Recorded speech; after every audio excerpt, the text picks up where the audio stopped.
The history of an institution, any institution as important and as grand as JTS, is a complicated thing. Often visually, that history is represented by the few leaders who we remember the most, who we associate with leadership. In this case, rabbis, heads of the school. But there's so many hundreds who make up the story of JTS. The students who've become here, their partners, their parents who supported them. And that story is a religious story, clearly, but there also is a secular story about Jewish identity and Jewish community that has supported and helped create this place. I'm an artist, and the way I think is really through looking at the page, not only for the texts that are on the page, but how the people that illuminate the text are either thinking or not thinking about the text. I think a lot of times when people look at art, they think they're supposed to understand it. But in reality, when you look at art, many people don't understand what's in front of them. And for my work, I want them to not understand it. I want them to question. That is the whole purpose of it. I wrote to Arnold Eisen and asked him if he'd like to collaborate with me, and he said yes. So Arnold Eisen came to my studio and looked at my paintings, and we talked about how my paintings work visually, how they work intellectually, emotionally, and we talked about what we might do together. And I said, I want to do a collaboration about Kabbalah, and he said, I don't. He said, I want to do a collaboration about Torah.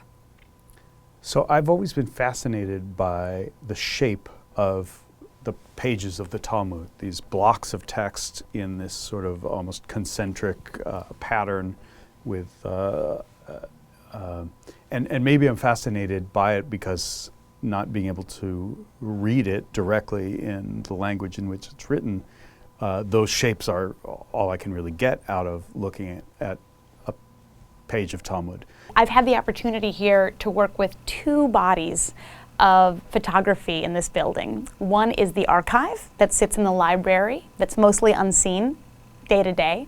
And the other body of photographs I'm working with are all around this building. Students and faculty pass them every day on their way to and from class.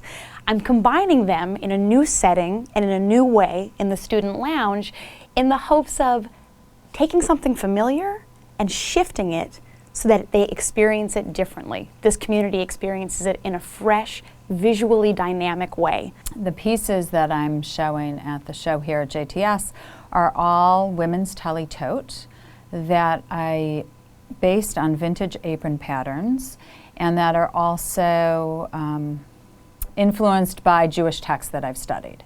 What I was trying to do with the work that I made for this exhibition was have a conversation in the library. Obviously, people coming to the library are already interested in books. You won't be going to a library. You know, it's different than a museum. And I thought having these paintings in the library would immediately, the starting point would be, you know, how do these relate to the texts? That to me is fascinating. The video that you'll see projected is a kind of distillation. It takes each of the page spreads of the Talmud and abstracts them into just zones of where there's text and where there's white space. And so you see these shapes start to emerge, and they have a beautiful, very modern quality to them.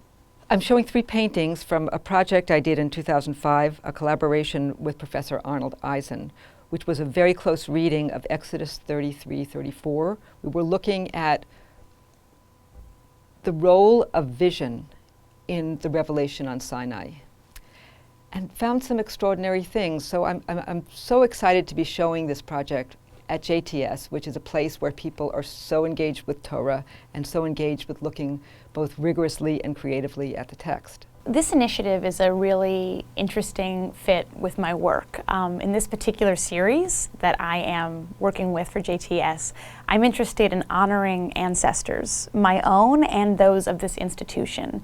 I do think that people will look at the talit will be familiar with the apron shape on most of them. Some of the shapes of the apron are not what people are familiar with as what they think of as an iconic apron. And then they will wonder why there are tzitzit on them, and that will push them right there to begin questioning the idea of what is a ritual garment. You know, what would I want to see happen with this exhibition? I just want people to come and look at something with new eyes. It's about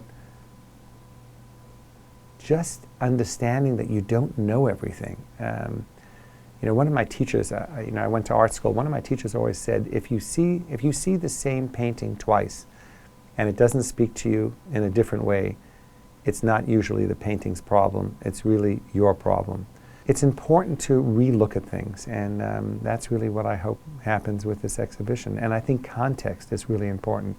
I think seeing the same works of art in another building would have a totally different experience. I think, and that is why when I was asked where I wanted my images to be, I said I want them in the library because, you know, context is important.